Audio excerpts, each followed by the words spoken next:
ladies and gentlemen, it is start time. Are you ready for start time? Thank you, and thank you very kindly. It is indeed a great pleasure to present to you at this particular time. Boy, E-Dale, a.k.a. Mr. Facts, man. That's facts. Kick the truth to the young black youth.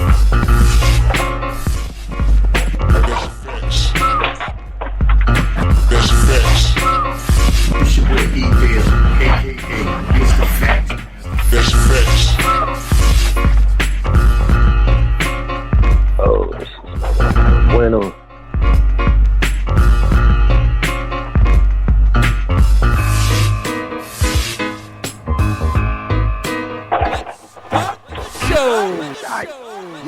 Yes, sir, indeed. Back with another episode. It's your boy E-Dale from the Facts Podcast, aka Mr. Facts.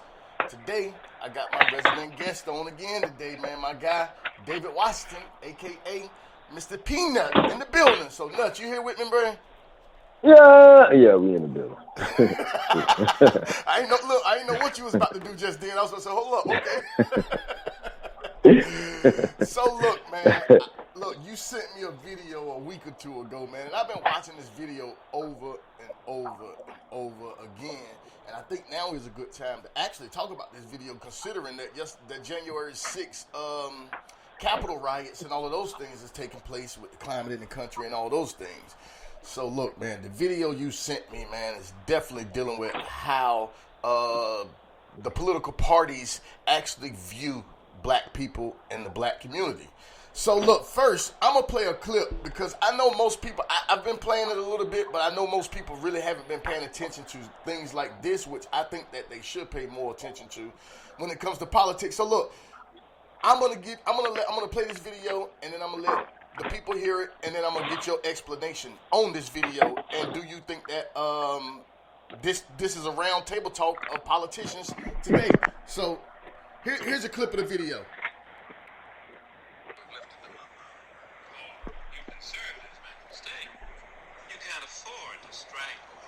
Can you hear that? Yep. Become dangerous.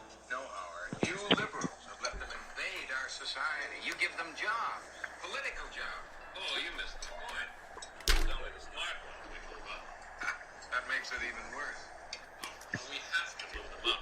If we leave a smart one in the ghetto, he might develop into a leader against us.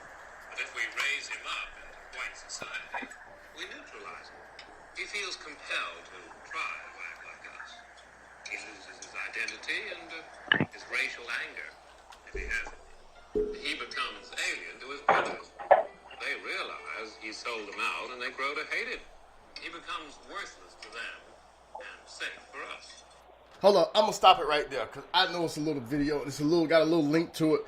But first, look, Nut, can you break this video down for the people, man, a little bit? Well, I mean, to let people know where that video come from. It come from the movie Trick Baby, right? Right. And that's a dinner scene that's within the movie, and they're speaking along the lines of race, dealing within the political system, right, and how they were handling us at a particular period in time. Well, and although that's a movie, that's pretty much the mind state, I believe, you know what I'm saying, of the political system. I mean, because it's the Republicans and the Democrats are the same people, no matter who says what.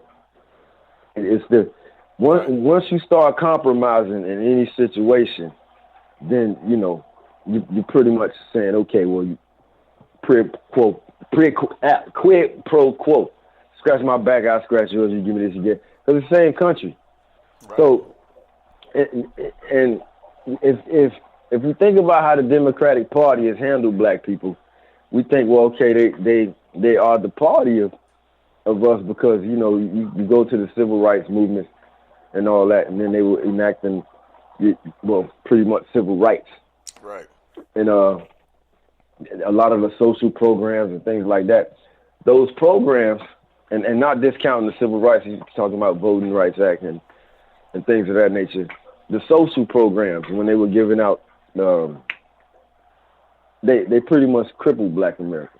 Right. They put us in a place to where, we were dependent and we scream socialism a lot of the times in not understanding what that is, and a lot of the programs that the Democrats were like socialist programs, and not being mad with socialism as far as the idea of it, but it doesn't really work, because if you give somebody too much for too long without requiring anything back, sooner or later they become dependent, and then what happens is you end up being stuck in that state.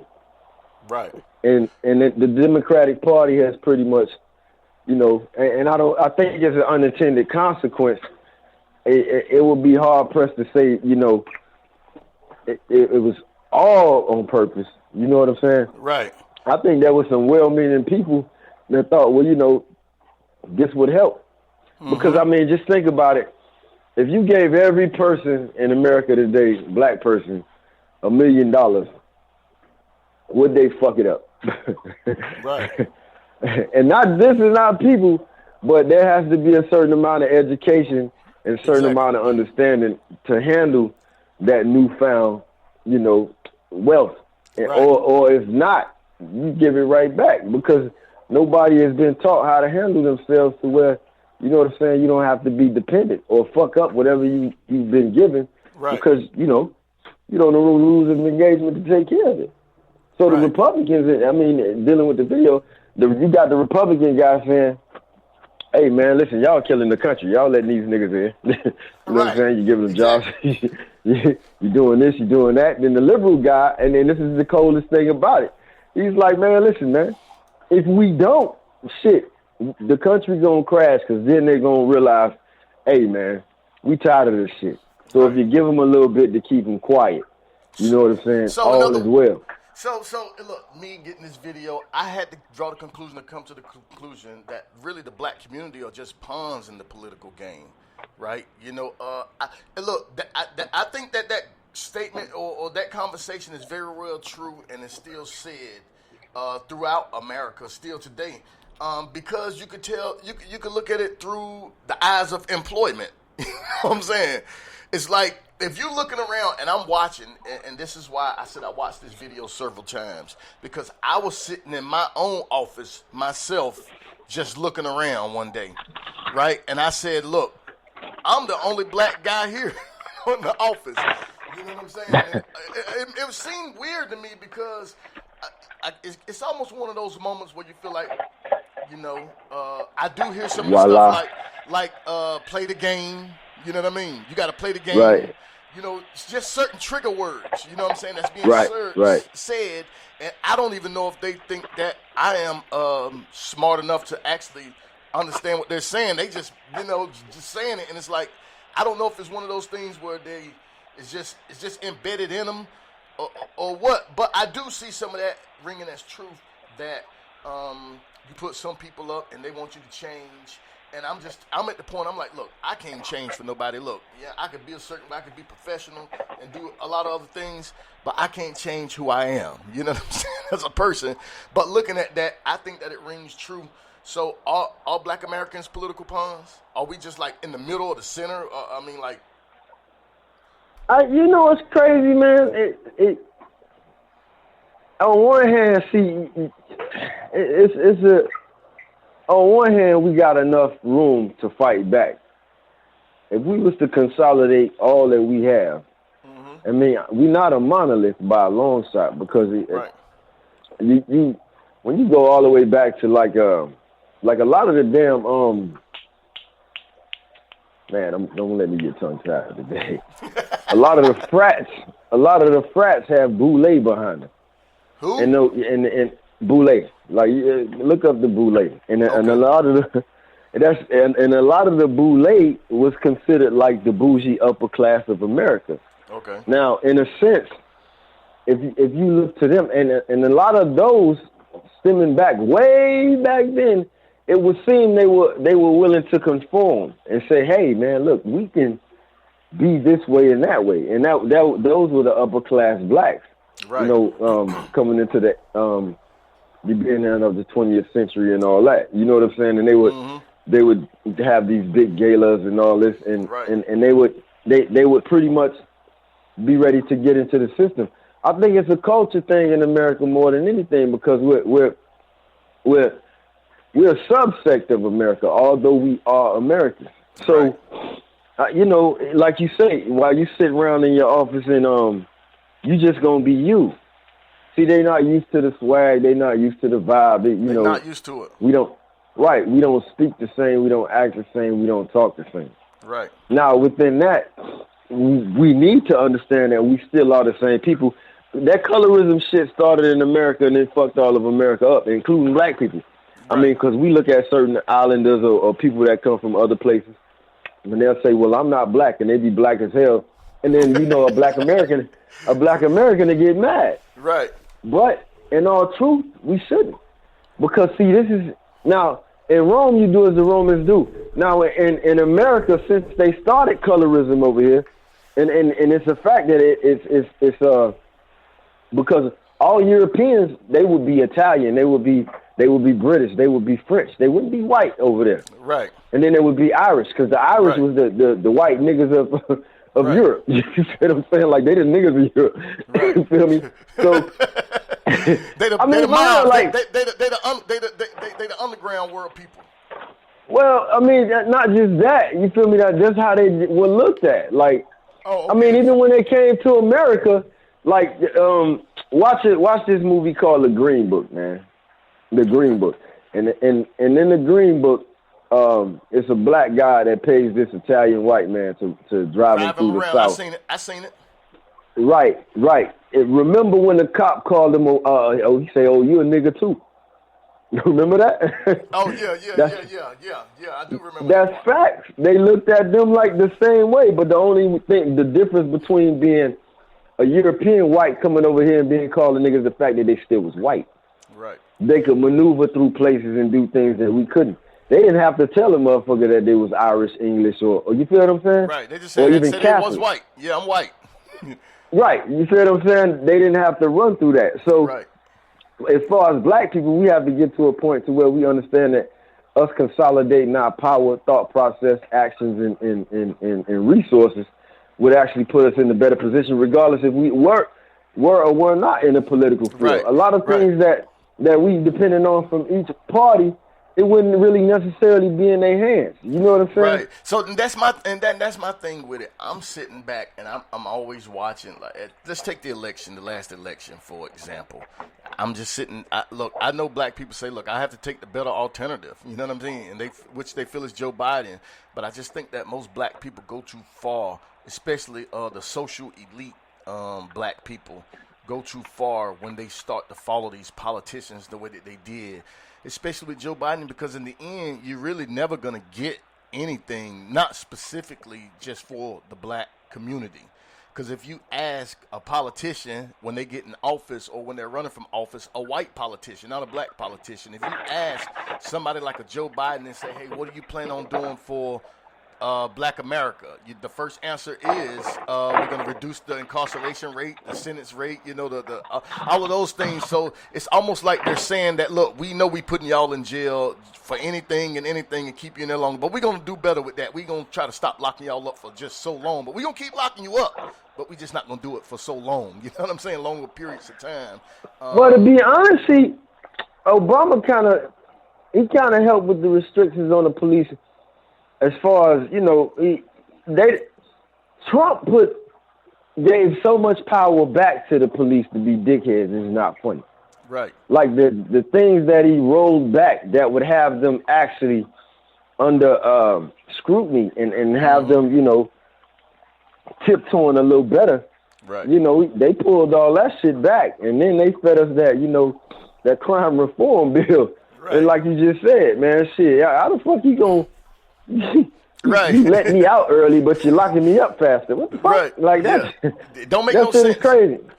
And as far as Biden is concerned, man, to be honest, even still, you still got to pick the lesser evil. Because a lot of our people say, I hear a lot of cats say they don't vote. Well, in that instance, regardless of what we believe we will get, it's just like, okay, when Jesse Jackson ran, right? Right. When Jesse Jackson ran, man, everybody knew that nigga wasn't going to win. It's a fact. Everybody knew that nigga wasn't going to win. Now, what happened and the consequence of him running was that all of our issues got brought to the forefront. It wasn't about him winning. Right.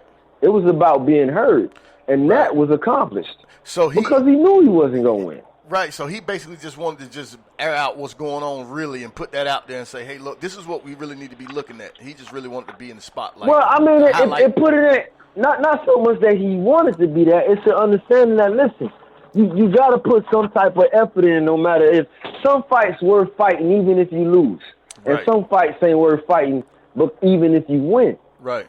So in that instance, to where he fought that fight and lost, it still was worth it because it was some well-meaning people that don't really know no better. There's a lot of ignorant white people out there, man, with well-good intentions that just don't understand like what's necessary. And it takes somebody to say, and I'm talking about white people in those positions that could do something to actually help circumstances that black people are saying, well, this, that, and the other. You feel what I'm saying? Right. And it's not put to them in those plain views. And sometimes when you get somebody to stand up and say, hey, this, that, and the other, regardless if they win, lose, or draw, somebody is taking notice. Right. Whether they white, black, or indifferent. Somebody is taking notice. So for him to run, it still was commendable because it brought a lot of ideals and problems and issues to the front foot. And that was important in itself. You feel what I'm saying? Right. Big facts. Big facts. That is, man. And so I just think that, so look, me personally, I always tell people that I think that, black people should, get into the political spectrum and the political arena because, look, I look at it like this. We know that white America is ran by white. You know what I mean? It's a white man's world in America. And the only way to change that is from the inside out. And I tell people, you can't change the world from the outside in. You got to step into it and get into it, sort of like you said what Jesse Jackson was doing. Even though he probably knew he wasn't going to win, but he stepped in the arena anyway. You know what I'm saying? So I think that it's important that we do continue to educate ourselves. Okay, go ahead. No, finish what you're saying, bro. I do think it's important that black communities educate themselves about the politicians and the people that they're going to stand behind, right? You want to know what policies they're for or against, or how they represent you and your community. Your community is underfunded, ran down, trash days is pick up maybe once a week, and trash juice dripping everywhere. Everything's just ran down. I mean, it's like one of those things like, really, because then you go across town, across the tracks, and then you see you don't see that dumpster juice over there, and all that hanging up on the street and trash piled up. You don't see that.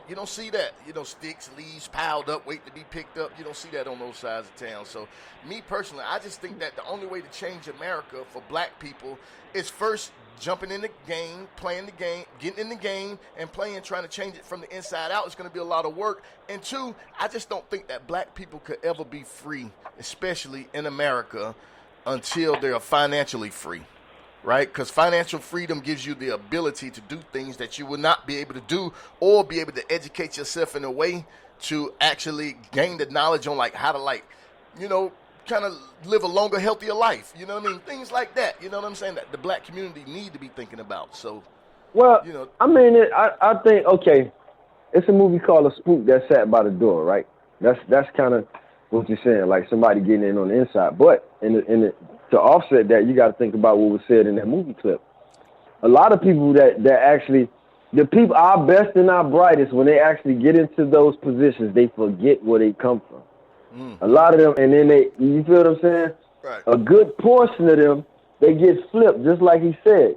Oh, man, we're going to let you in at the dinner table. We're going to tell you, hey, man, you're a great guy. You're nothing like them. You're fucking awesome.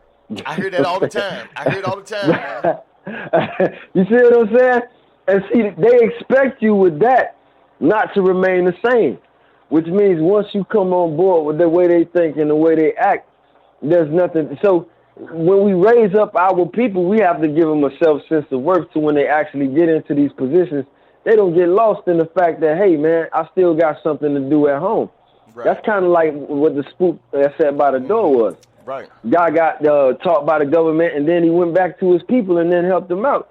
It's the sad part about it is there's not too many that actually get into those positions and levels that think that hard and that far back. Like, they get so comfortable where they at, they forget. So is getting on the inside. The problem is once they get on the inside, don't let the inside change their inside. Man, that's crazy. Yeah, that shit is crazy. I'm sitting here listening to you, and I'm like, man, that is so true. So look, let me just ask you this. I know we always talk about this, and we always talk about like, how can we actually overcome some of these things, like the black community, like little small steps to actually try to turn and change that mindset? Because this mindset we got, I mean, this is a mindset that clearly needs to be changed, like as soon as possible. You know, in my eyes. So, like, how do we change the narrative? What are the things that we should start doing as the black community to actually just, you know, change ourselves and our community and how we think and how we view not just America but the rest of the world? I think, man, as far as I think every first step starts with each individual. Right. I mean, because you know, one of the greatest commandments of the Bible is teach a man as you know, love your man as you love yourself. That type of deal. And for a lot of our people, we raised off of survival in America. Right. You feel what I'm saying? Like, you know, we street niggas just flipped over. Right. But we raised off of survival, and the survival mentality means either you or me. Right. And so when you have a community full of surviving ass people, it ain't a community. Man. You know what I'm saying? Damn. That's not a community. Boy, that's So, deep, boy. You're a philosopher, right. bro. You like the neighborhood philosopher down there in Miami, down there in the darkest areas, in the darkest corners of Miami, man. Damn. I hope people listening to you. I know I'm saying that and I'm talking and capping and joking and all that, but look, what you're saying is very true and is well said. So let me let you continue. Right, man. We raised on survival, and with that survival mentality, it's either me or you. And when that comes into play, then that means I have to get all that I have and keep all that I have and make sure that I protect my space, my family, whatever I. And so, I mean, think about how many people that you know on a daily basis. Man, I ain't giving that motherfucker shit, man. I ain't going over there. I ain't doing this. I ain't doing that. Man, fuck them. You know what I'm saying? Oh, man. You feel what I'm saying? Right. But Why see, look, you clearly gave an explanation on why you do see a lot of the crime in our neighborhoods, because we do have that survival mentality. Because look, I was just talking about that. I'm just saying, look, not just crime though, not just crime. I mean, because I'm looking at it and told. Because first of all, right, let me tell you one of the easiest things. What makes a community, sharing. Just the ability to be able to give and to share. Right. Don't exact no more than it's worth on your brother, and don't take no more than it's worth. Right. You feel what I'm saying? Like some people don't like that survival mentality is take all I can get because I don't know what tomorrow is coming. But if everybody around you has the, hey man, shit, I see my dog over there hungry. Let me chop my plate in half, make sure he's straight. You know what I'm saying? So today, we both gonna survive. Instead of me eating all my shit, he's starving. Now he looking like, man, shit. As soon as that nigga go to sleep, boy, I'm gonna bust him across his head and get that plate. Whatever's left. Right. Now, you feel what I'm saying? Yeah, that's crazy. People so scared not to have. And this is a lot of times I tell I'm guilty of that, I'm guilty of that. We all been guilty of that to a degree. I'm guilty of that still to some point, to some degree. Right. You feel what I'm saying? And that's one of the, man, listen, man, when I used to be out here real bad, it'd be some young cats when we was doing some shit we ain't got no business. Nigga be done, slid or some shit, then next morning they come into the crib, I don't even know them, but they got to come over here to you know what I'm saying, to sit for a minute. Right. So my dog be done brought up, hey, man, watch out for the homie, whatever. And while I'm sitting there talking to these young cats or even older cats my age, man, I'm giving them something to eat. I'm talking, hey, man, while you arriving out here, when the next homie come up like this, bro, you do it for them. Right. Don't worry about me. You do this for them. Right. And you pass that mentality along, and sooner or later, if that catches, then now you starting to build a community of trust. Right. Now you can say, well, I can come here and I'm safe. Once you feel safe in your community, you'll do for your community. You'll protect your community. And a lot of times, man, like I say, that survival mentality don't have people feeling like they safe. They feeling like they got to get all they can when they can. Right. And then, we're in the same breath. Now, America has done its part. See, I don't like the new conservatives of the day because a lot of them say, man, fuck all the bullshit, man. We can make it, man. This none of this shit racist. Y'all just lazy. Right. See, they act like the devil don't exist. Right. They are those are the ones that end up back in slavery and be like, man, I ain't see this shit coming. Right. You know what I'm saying? Pay attention. Right. Now, then you got the other half. There's another part of black people that just thinks the devil is everything. Oh, man, we ain't going to never get nowhere, man. These devils is Yeah. They just as bad as the other ones. Right. Now, the sensible ones are the ones that say he does exist, but shit, I got room to move. Let's go. Right. I got to get around them. I got to find a way around the devil.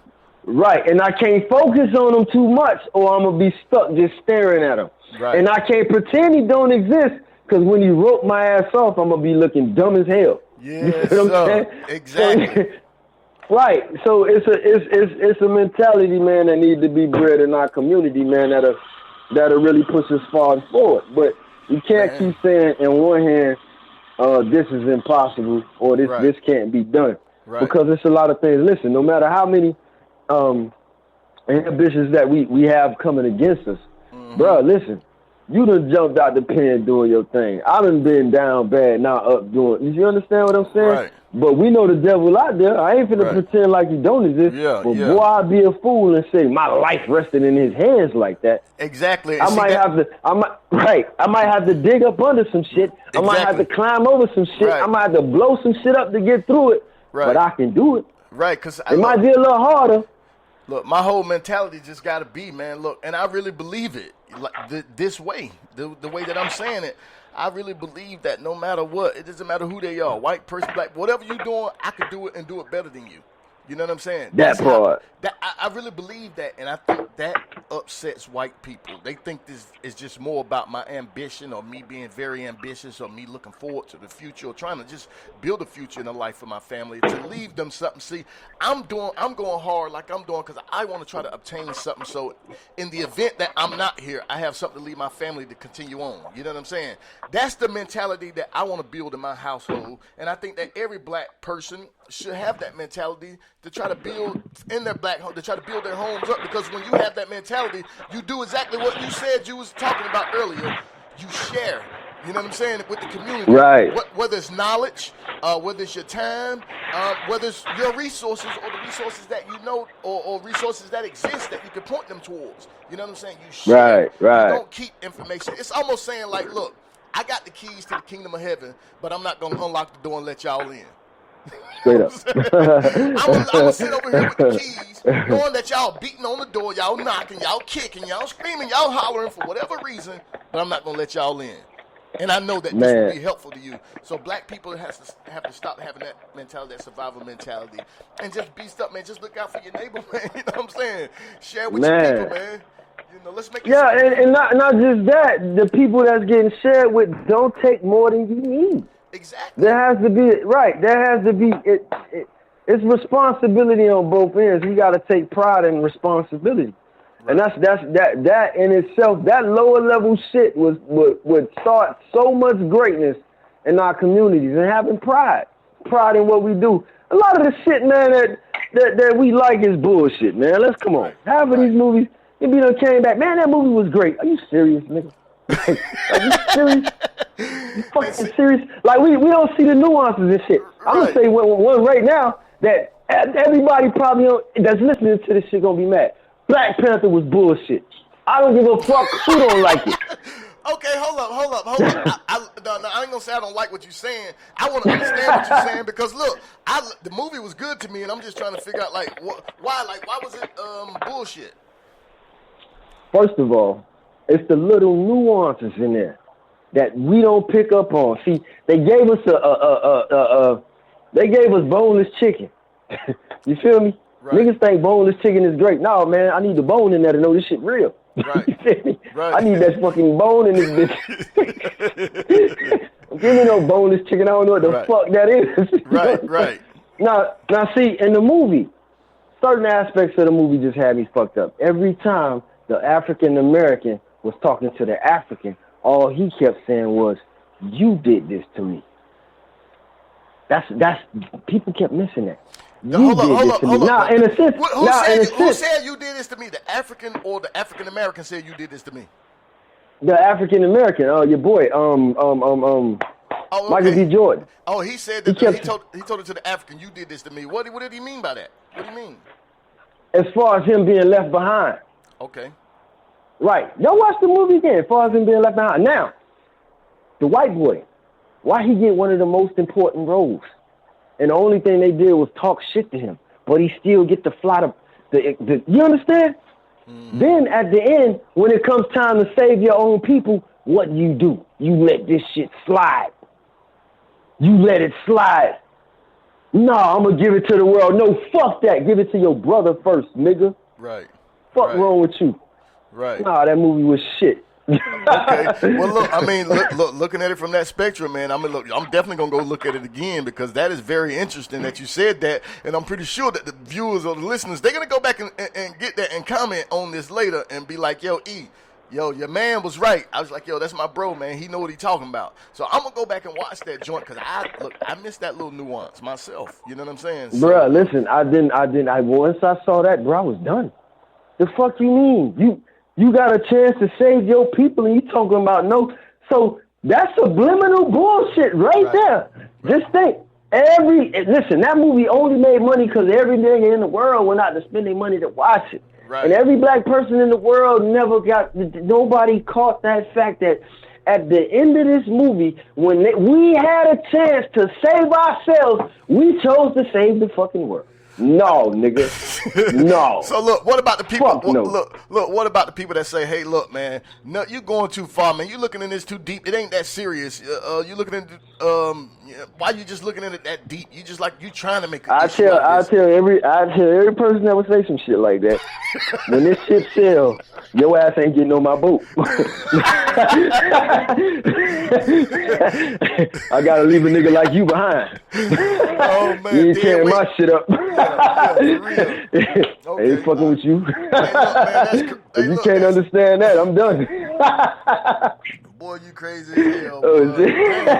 Hey, listen. Listen. You have a unique way of describing or giving your perspective on things. I mean,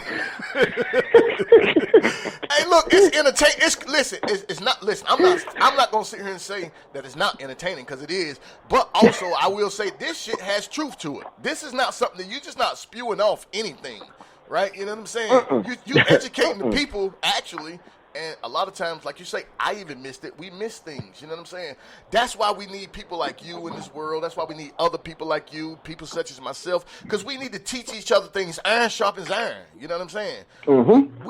We have to be able to help each other and lift each other up and grow with each other, man. You know what I'm saying? So I think that we just have a lot of work to do in our community, man. And I look, me, quite frankly, I would like to help, but I wouldn't even know where to start. You know what I mean? I don't even know how to start other than just giving somebody Well, actually, bro, you start now. These dialogues, I mean, you know, somebody, it's just like Pac said, man. I might not be the one to change the world, but I might spark the brain that do. So you never know how far your voice is going out. And then, like I say, man, first of all, I know you, bro. Right. We all got selfish tendencies. Don't get it confused. Like, I don't want to be bothered a lot of days. You understand me? But the fact is, when my people are in need, come on, man. And I'm not saying don't cast not thy pearls to the swine. Right. Be careful who you are giving to. I'm not saying just be liberal with everything and everybody. Right. They'll turn on you and trample on those pearls. Right. So you gotta have wisdom in it. You find like minds. You find like perspectives, and then you cultivate that. And from that, you know what I'm saying? Some people don't know no better. Right. Some people will be attracted to the truth in you, and you will change the way they are just by being who you are. Some people don't know how to give because they've never been given to or been told to give. Right. So until they get somebody with that type of those attributes, that mentality, you know what I'm saying, and that wherewithal, then, you know, they don't know. So sometimes we are the example. And being the example, you got to be the burden bearer of this shit. You got to suffer this shit. You got to grab your cross and go. Right. And a lot of us, you know, and a lot of us, once we understand that, then, you know, pain is just the process. Right. This is what we do. Taking care of a baby is no different from taking care of a brother that you don't know. Because that baby runs the existence. Right. You have to do everything to make sure that all is well for that baby, no matter what. Right. And if we treat our people like they're our babies, then we'll make sure we'll survive. Then we'll have a community a community that will survive instead of a bunch of people in the community that's trying to survive. Yo, hold up. I got to stop you because you just took me all the way back to a scripture when you said that, looking at each other like babies. You took me all the way back when Jesus kneeled down and said the kids, he was like, suffer the kids, leave the kids alone. He said, I want y'all to think just like a baby. You know what I mean? A baby looks to his father for everything. You know what I mean? A baby believes everything that his father teaches him. You know what I'm saying? Bro, like, listen, you know and what's so cold about a baby don't know you. A baby trusts blindly, bro. Damn. Some parents out here are straight shit eaters, and they have children. That baby don't know the history of that parent. All that baby knows is that this is the person that's going to take care of me. They don't know anything about him. They trust blindly. Right, exactly. That's well said, bro. Damn. Yo, man, you should go start working on a college campus or something, man. I don't know, teach something. I don't know, creative arts, dialogue or something. I know they got something, you can get up there and do, man. Good gracious, man. Boy, you'll reach a room, man, for real. With this shit here. I got too much gas in the system. I'll be in the front of the classroom, farting and shit. Get to him. Fucking up the chalkboard. Yeah, get to him. You gotta let them know it's natural, man. This is, you know what I mean? This is a normal day, you know what I mean? In the life of a human being. Take that. Sit back and learn. Sitting up there, the class stinking, cheeks clapping.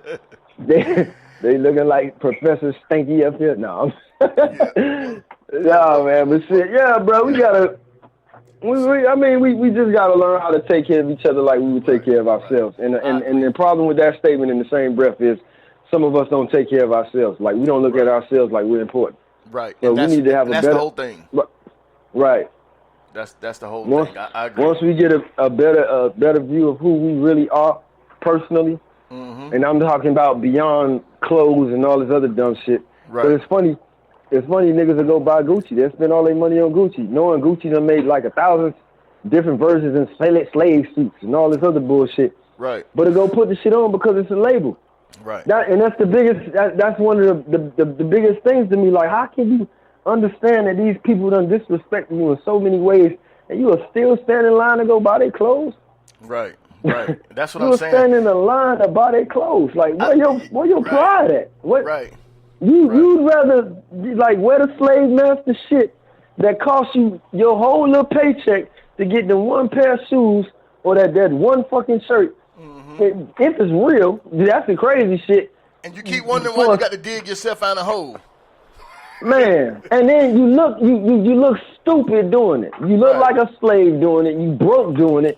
And you still ain't got shit as far as status is concerned in America. Look, I can't think and act like a slave. You know what I mean? That's why when I'm at work, I'm sure they upset with me now because I'm like, look, man, I work for money. I don't work for free. You know what I'm saying? Y'all want me to do this, y'all want me to do that, and then they'll call me and ask me and say, hey man, what's the riff? I say, ain't no riff. You already know my riff. I ain't got but one problem. You know what I mean? My money is a monetary issue. You know what I'm saying? You know, and they like to say money ain't everything. Maybe to you, it ain't. You know, in my case, in my situation, it's everything for me. You know what I'm saying? Actually, money will solve at least 99% of my problems. You know what I'm saying? So, I mean, hell, the problems that you got, I don't have. But the problems that I have, you don't have either. You know what I'm saying? Right. I'd rather have your problems than have the ones I got. So, I'd be happy to switch seats with you if you don't mind. You can live my life for a while, let me live yours, and then you tell me how you feel. Right. It's one of those things with me, and I'm so blatant with it that they don't want to ask me any questions. I'm sure that don't ask me no questions if you don't want honesty. You know what I'm saying? So, man, I'm gonna tell you the shit that you just ain't expecting to hear. You're just not expecting to hear, man. But that's what's up, man. I'm glad you came through today, man. Listen, so today, man, we're talking about the liberal and conservative view, man, really on Black America. How they view us. Are we still political pawns? We just want black people to wake up. We want to make y'all aware of the power that you have, not only as a black man, but as a consumer in America, the number one consumer. Stop buying, you know what I mean? Look, stick together, stand up together, man. This your boy E. Dale, man, right here on Facts. You know what I mean? With my boy Nut, a.k.a. David Washington, and he will be back on weekly for everybody. You know what I'm saying? So, look, until next time, man. Hey, yo, Nut. The people may want to holler at you, man, personally, and kick it with you. How can they find you, man? If they want to get up with you, man, how can they find you, bro? It's a rabbit hole in the backyard of your crib.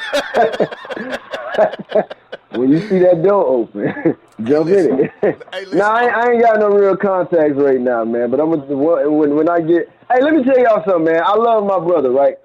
My brother been pushing me to come on this show with him and you know to keep pumping out this content with him. Cause see, this ain't my thing. But because it's my brother, and this is an insight I'm giving y'all. Because it's my brother, when he called me, I come. So no question. I'ma stay on with my homie. And when next time he asks me that question, man, I might have some information, man, to pass out so somebody can get in contact with me.